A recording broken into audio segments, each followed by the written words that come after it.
The first weeks of captivity were filled with tension, silence, and guarded glances, as hundreds of Japanese prisoners of war were processed through the barbed wire gates of the American camp. Most arrived in ragged uniforms, sweat and dirt caked into the fabric after months of battle and surrender. The long marches, the endless dust of island roads, and the unrelenting tropical heat had left their bodies exhausted, but nothing prepared them for the strangeness that awaited inside. After registration, medical checks, and distribution of basic supplies, they were herded into a large wooden building with pipes running overhead. The sight stopped many of them in their tracks. The structure did not look like anything they had seen in the Pacific. Wide rows of nozzles protruded from metal lines, each with a drain beneath. The American guards, brisk and efficient, motioned for them to strip and line up. For the first time, many realized they were not simply being held, they were expected to wash. Among the prisoners, confusion spread like a ripple. Bathing for Japanese soldiers during the war was rare, often improvised in rivers or seas, and always constrained by supply shortages. Soap was considered a luxury. Yet here, in the custody of their sworn enemy, they were being directed toward an organized ritual of cleansing. Some clutched their belongings as if expecting a trick. Others whispered nervously about the steam rising from the pipes. They remembered tales spread by their officers before surrender, that the Americans were brutal, that capture meant humiliation, that prisoners would be treated worse than animals. Now, staring at gleaming metal showers, they wondered if this was some hidden cruelty. The guards, impatient with hesitation, barked orders in English and gestured again. Shoes, belts, tunics, all had to be removed. One by one, reluctant hands, unfastened buttons, and bodies scarred by jungle campaigns stood exposed. The prisoners felt vulnerable, humiliated in front of strangers and each other. Still, they obeyed, clutching the bars of soap thrust into their palms. Then came the hiss of water. From the overhead pipes gushed streams of clean liquid, hot to the touch. The sudden warmth shocked the men. For an instant they froze, expecting pain. Instead, as the water coursed down their backs and shoulders, washing away layers of grime, a strange calm overtook them. Some closed their eyes, letting the dirt swirl into the drains. Others rubbed cautiously with the rough soap, as if testing whether it was truly allowed. Slowly, the initial fear melted into quiet awe. They had not felt such heat and freshness in months, even years. In the islands where they had fought, water had been rationed, showers non-existent, lice and disease rampant. To step under a stream of hot water, with no buckets, no shouting officers, no restrictions, was an almost unthinkable luxury. Here, in enemy hands, they were cleaner than they had ever been in their own army barracks. When they emerged, towels awaited them, thick cotton towels, folded in stacks. Many prisoners touched them as though they were artifacts from another world. They dried their bodies awkwardly, not used to such fabric. For the Americans, this was routine camp procedure. For the Japanese, it was a revelation. They shuffled out, hair dripping, skin pink from the warmth, and an unmistakable murmur of astonishment passed among them. The fear that had gripped them when first entering the shower hall was replaced by bewilderment. Had their captors truly given them comfort instead of cruelty? That first encounter with the camp showers lingered in their minds long after. It was the beginning of a series of discoveries that challenged everything they had been taught about the enemy. The experience was not just about washing dirt away, it was about confronting the difference between what they had been told and what they now lived. The modern shower, with its endless hot water and soap, became a symbol of something larger, the realization that captivity might not mean degradation, but an unexpected glimpse into another civilization's way of life. When the first showers ended and the prisoners filed back into the barracks, a heavy silence spread across the room. They sat on wooden benches, some clutching their folded uniforms, others rubbing their hair with the thick towels, still unsure whether they had experienced a blessing or a hidden threat. Many avoided eye contact, as though speaking openly might break some unspoken rule. Deep inside, however, unease gnawed at them. They had been warned countless times that capture by Americans meant dishonor, torture, and death. In whispered briefings before battles, Japanese officers had painted images of sadistic enemy camps where starvation and abuse awaited. Yet here, The first act forced upon them was bathing with soap and hot water.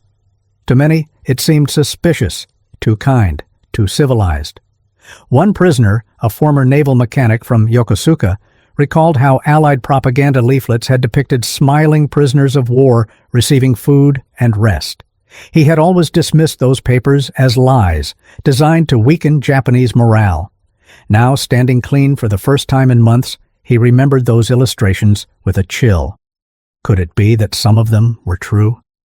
But another thought crept into his mind, darker and more terrifying. What if the showers were not meant for cleanliness at all? Rumors circulated quickly, especially among those with sharper memories of wartime propaganda. Some whispered the words gas chambers, drawing comparisons to vague stories about the Germans in Europe. Although few knew details, the idea that Americans might use showers for some hidden cruelty spread fast in hushed tones. The guards noticed the hesitation.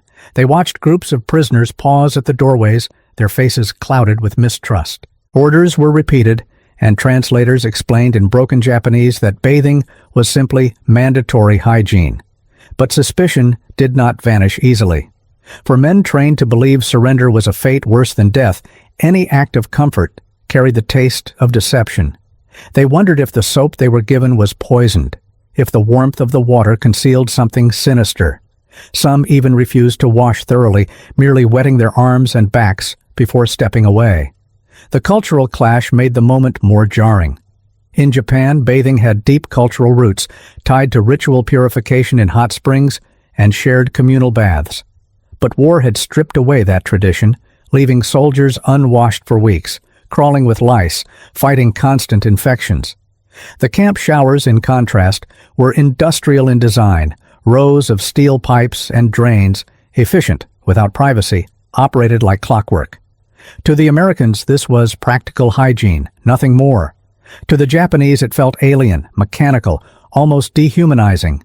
It was a ritual stripped of its spiritual meaning, transformed into something functional, yet unsettling. For days, conversations among the prisoners circled around the same questions. Why would the Americans waste hot water on captives? Why give soap, towels, and time when they could have simply left them filthy? Was it truly generosity, or was it part of some larger plan to break them mentally? Theories multiplied in the dimly lit barracks. Some argued that the showers were a form of control, a way to weaken resistance by softening men with comfort. Others whispered that hidden chemicals might be mixed into the water. Fear clung to them, reinforced by memories of warnings from their superiors. Yet no punishment followed. No hidden cruelty emerged. The men returned to the barracks at night, still breathing, still alive, cleaner than before. Slowly, suspicion began to erode, replaced by a quieter, reluctant curiosity. The Americans repeated the process the next day and the day after that. Soap continued to be distributed, guards made sure every man entered the shower hall, and still nothing terrible happened. Suspicion remained, but now it mingled with another feeling, confusion. What kind of enemy would care if their prisoners smelled clean or carried fewer lice? For men raised to believe capture was a fate worse than death, the realization was as unsettling as the showers themselves. The daily rhythm of hygiene soon became part of camp life, though at first it felt forced upon the Japanese prisoners. Each morning or evening, depending on the schedule, guards lined them up and marched them to the shower hall. At the entrance, they received soap, wrapped in paper, smelling strongly of chemicals, unlike anything from home, and towels, often marked with military supply stamps. The routine was mechanical: strip, step under the streams, wash thoroughly, dry, dress, and return. But as days turned into weeks, the prisoners began to understand that this was not a temporary measure. Cleanliness was a rule, a discipline enforced just as firmly as curfews and roll calls. The Americans explained hygiene standards through interpreters, gesturing to show how to use soap properly, insisting that men scrub not only their arms and faces, but their feet, their hair, and the hidden folds of the body. Lice checks followed, carried out by medics who inspected clothing seams and bedding. Delousing powder was issued, along with clean undergarments. For the first time, many Japanese soldiers realized that the enemy treated disease prevention as seriously as they treated food or weapons. To the Americans, Hygiene was not a luxury, but a necessity for order, health, and discipline within the camp. For the prisoners, this routine carried a strange mixture of humiliation and fascination. On one hand, they were stripped of individuality, compelled to wash on command like schoolboys. On the other, they discovered that life free from constant itching, sores, and infected wounds was surprisingly tolerable. A corporal who had fought on Guadalcanal remembered weeks when his unit bathed only once, in muddy streams, while tropical ulcers spread among his comrades. In contrast, after just a few weeks of enforced showers, the sores on his legs began to heal, and the chronic cough that plagued him faded. It was a quiet, undeniable improvement, an irony that gnawed at his pride. Language barriers caused endless confusion in the beginning. Many prisoners did not understand when guards shouted about washing hair or scrubbing feet, so they did the bare minimum.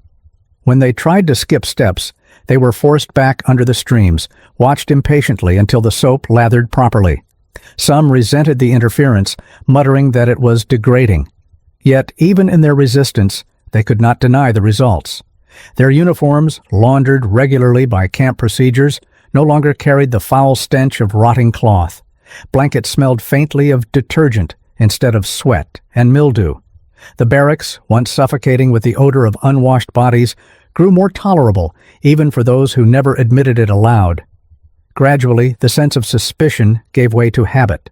Prisoners began to anticipate the routine, lining up with less resistance. They learned to scrub more thoroughly, to dry themselves with care, to fold the towels as instructed. Some even compared soap types, noting which ones lathered better or smelled less harsh. It was a small detail, but for men stripped of freedom, such comparisons became a form of conversation, a way to fill long hours of idleness. Hygiene had transformed from a command into a shared ritual, something that quietly bound them together. What struck many most deeply was the realization that their captors expected them to maintain dignity, even in captivity. To be forced into showers and provided with soap was not only about controlling disease, it was about enforcing a certain standard of humanity. In the Japanese army, soldiers had been taught that comfort was weakness, that endurance of filth and pain was a mark of honor. Now, under the discipline of their enemy, they were shown that regular washing could be as much a part of discipline as carrying a rifle. This clash of values unsettled them, but it also sowed the first seeds of reluctant respect for the strange, relentless order of their captors. The first time hot water cascaded over their shoulders, many Japanese prisoners gasped, some even stepping back as though scalded. Warmth, steady and controlled, poured from the overhead nozzles in a way they had never experienced before. For men accustomed to makeshift washing in cold rivers or hastily filled buckets, the sensation was almost luxurious. The steam rose quickly, curling through the air and softening the harsh light of the barrack-style room. The soap, pungent and foreign, foamed thickly on their skin, lifting away months of grime. They rubbed it tentatively at first, then with more vigor, marveling at the way the lather clung and rinsed away with ease. For some, the moment was overwhelming. They remembered how, during long campaigns in the jungles, officers had warned them to conserve every drop of water, that cleanliness was secondary to survival.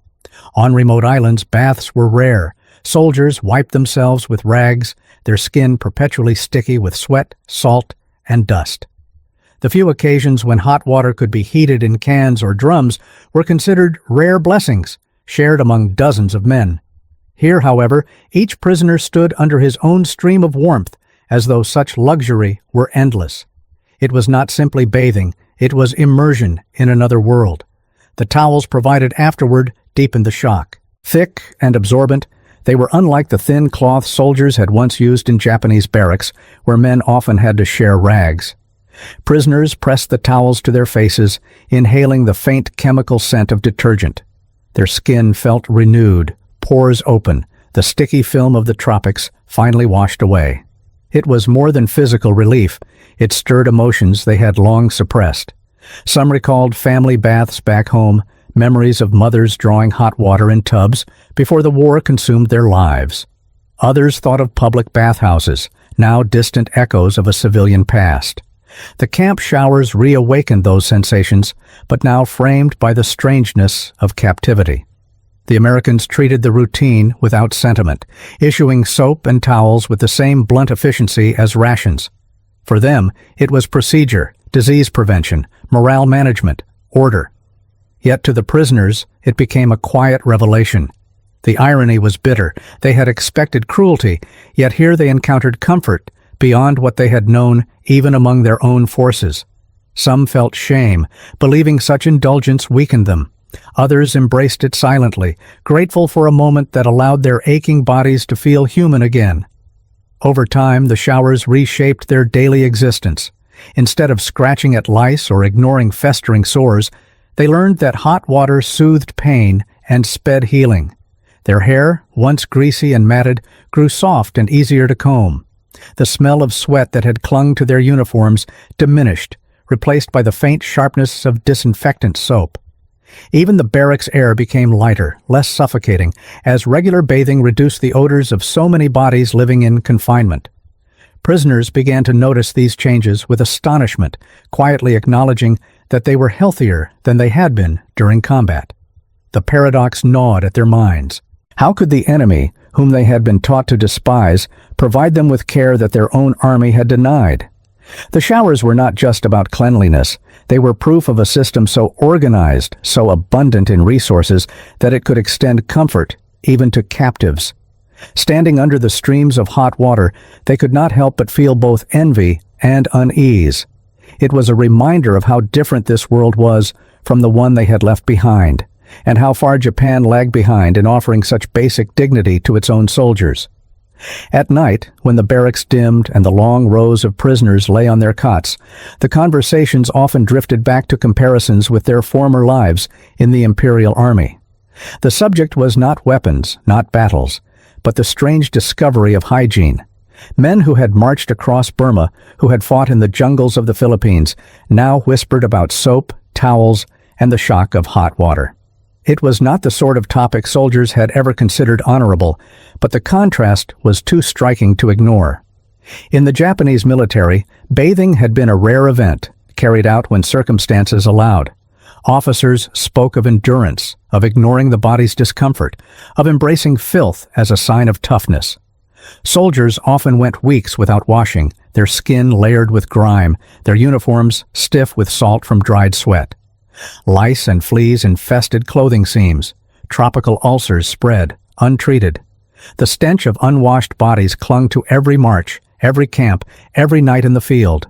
To complain about it was seen as weakness, unworthy of a true warrior.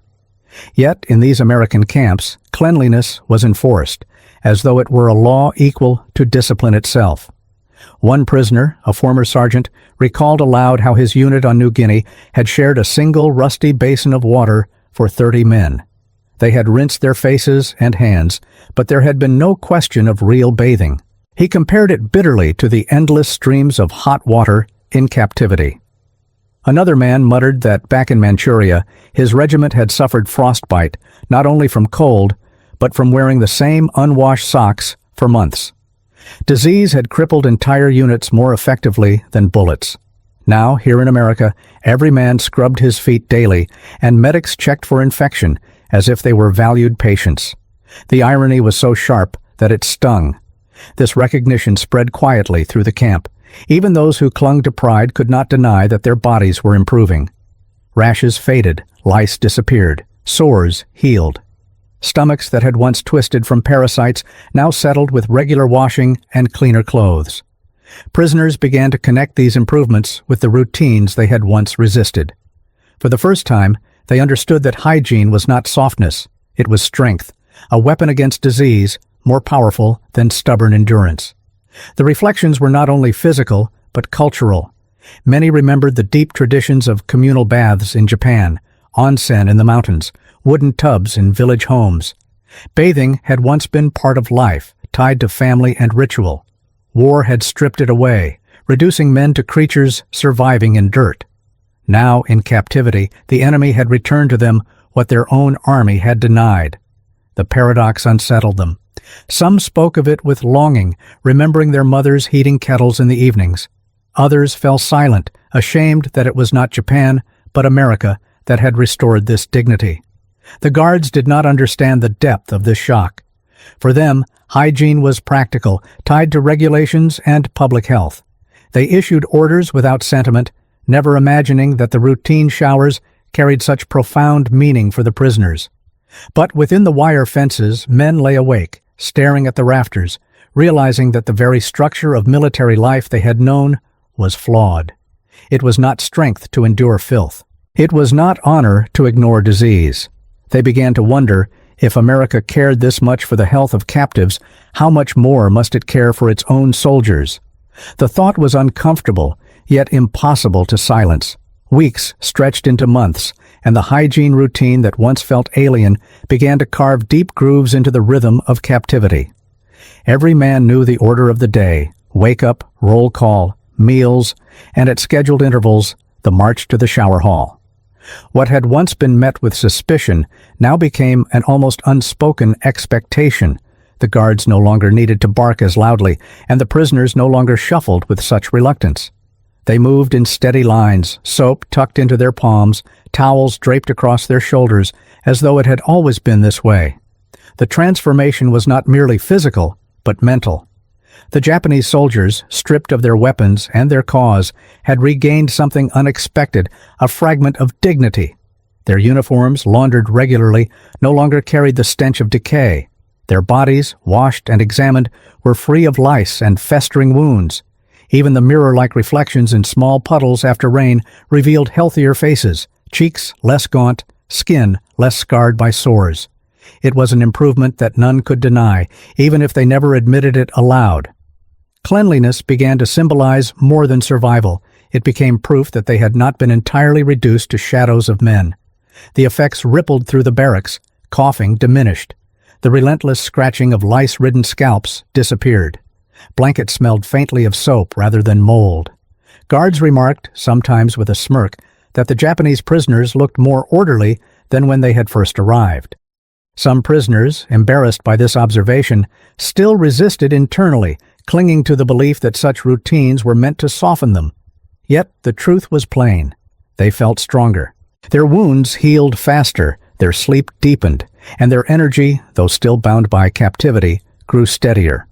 For some, this change stirred pride rather than shame. They began to fold their towels neatly after drying, to polish their boots with greater care, to keep the barracks swept and orderly. It reminded them of old traditions back home, of the meticulous rituals of Japanese households. Cleanliness, they realized, was not submission to the enemy. It was reclaiming fragments of themselves, fragments buried under the mud and chaos of war. Even conversations shifted. Men once too weary to speak now traded quiet remarks about the strangeness of feeling refreshed, about the irony that they were healthier in captivity than in the field. American medics, practical and unsentimental, kept records of the improvements. Fewer cases of dysentery, fewer infestations, fewer deaths. For the Americans, it was proof that the system worked. For the Japanese, it was an awakening. They could not help but notice that their captors treated hygiene as a matter of discipline and respect, not a privilege, but a requirement. This lesson unsettled them, because it contrasted so sharply with their own military ethos, where endurance of filth was a badge of honor. Here the opposite was true. Cleanliness was order, and order was strength. Over time, the suspicion that had once clung to the showers eroded almost entirely. Men no longer whispered about poison in the soap or hidden cruelty behind the water pipes. Instead, they began to anticipate the warmth, even to crave it. The ritual became something to look forward to, a moment of physical relief in a life otherwise stripped of freedom.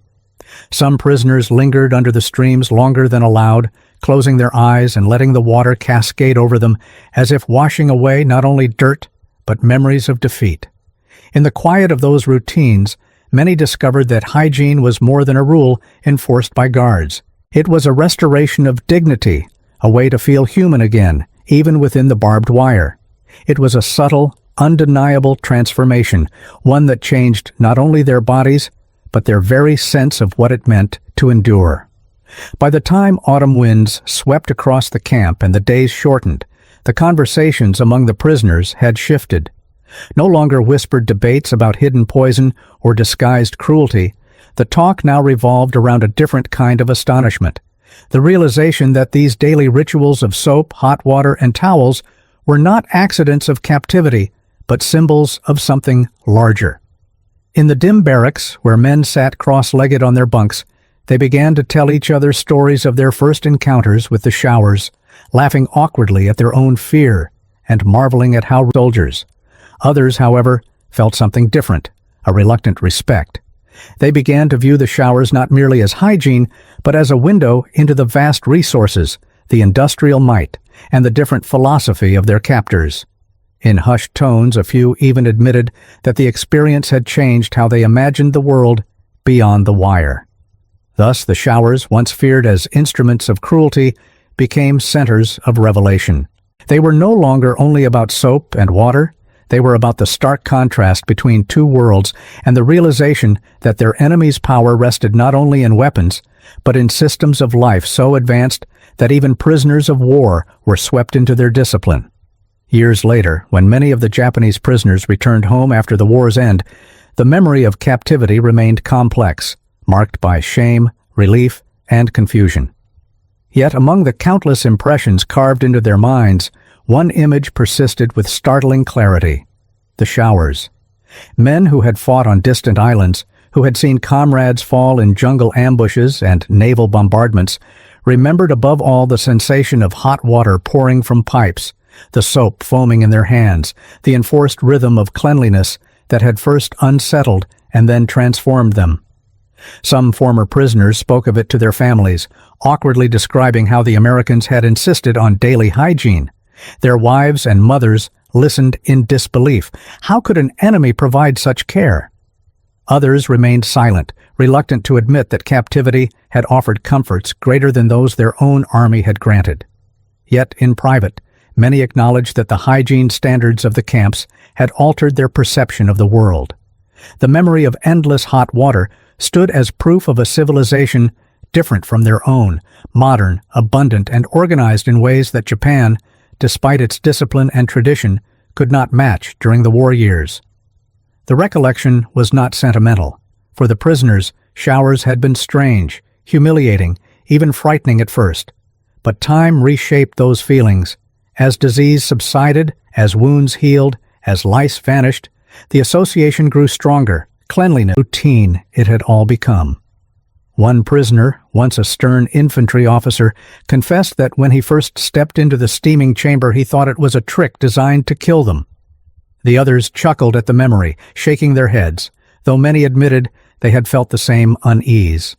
Another man, younger and more talkative, compared the camp showers to the great public bathhouses in Tokyo he had visited as a boy. The comparison stirred murmurs of nostalgia, the prisoners momentarily transported back to a world of tiled floors and wooden buckets, to evenings when families and neighbors shared warmth together. The irony struck them all. It was in enemy hands that fragments of those memories returned. What unsettled them most was not the showers themselves, but what they revealed about America. If this country had enough resources to maintain endless hot water for its prisoners, what must it provide for its own soldiers? If soap and towels were distributed here so freely, what luxuries must be waiting on bases back home? The contrast with their own experience gnawed at them. They remembered comrades who died from infection because there was no clean water to wash wounds, soldiers who marched with lice eating into their scalps, men who wasted away not only from hunger, but from the slow destruction of their bodies by dirt and disease. To realize that the enemy placed such emphasis on hygiene made many prisoners quietly admit, though never too loudly, that perhaps this was one of the secrets of American strength. Conversations grew more open. Around the mess hall tables, while eating rations of bread, potatoes, or beans, some spoke openly of their shock. They admitted that before capture, they had imagined Americans as brutal beasts. Instead, they discovered them to be orderly, methodical, even in something as mundane as bathing. Others took it further, suggesting that this reflected an entire civilization built on abundance and efficiency, one that had the luxury to extend such practices even to its enemies. These ideas sparked debates, for not all prisoners wanted to admit such uncomfortable truths.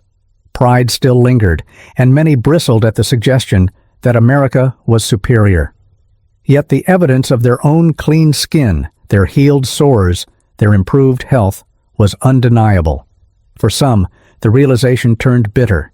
They muttered that this comfort was designed to weaken them, to strip them of the endurance that once defined Japanese equaled strength. They realized that health was not a luxury, but a weapon, one that America wielded silently yet effectively. In barracks conversations after repatriation, some admitted that this lesson was perhaps the greatest they carried home, not about military tactics, but about the power of modern living standards. Historians who later interviewed them noted how often showers appeared in their testimonies. Unlike food or work assignments, which varied from camp to camp, the routine of hygiene was nearly universal. It left an imprint deeper than rations of bread or cigarettes. Men who had endured starvation in the field could survive meager camp meals without surprise. But to be handed soap and towels, to be marched into steaming rooms of hot water, this was unforgettable because it was so utterly alien to their wartime experience. It symbolized not indulgence, but an entirely different worldview, one where the enemy recognized even captives as humans who must remain clean. The long-term impact lingered quietly. Some former prisoners, once settled back into civilian life, maintained the habits they had learned in captivity. They washed more regularly, insisting on soap even when scarce. They taught their children that hygiene was a discipline, not a weakness. For them, the camp showers had not been mere routines. They had been revelations, lessons carried across decades. In retrospect, the memory was bittersweet. It reminded them of defeat, of surrender, of being reduced to captives. But it also reminded them of survival, of unexpected dignity in the hands of an enemy they had been told to hate. For many, it was the paradox that defined their war, that in the very moment of humiliation, they had glimpsed a form of modernity they could not forget.